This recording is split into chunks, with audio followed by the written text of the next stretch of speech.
Hello friends, today we'll talk about how to fix or solve your issues that you have on Skype. To know how to fix your issues on Skype, you should just go to settings.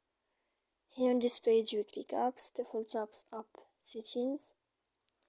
Then this lets you enter to the window of Skype.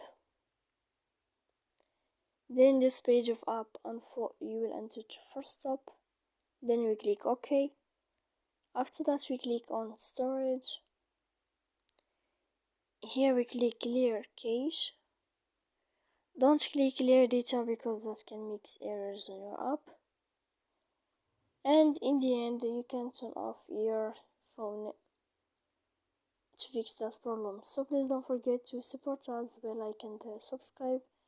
See you next time in another video, and thank you for your attention and your watching.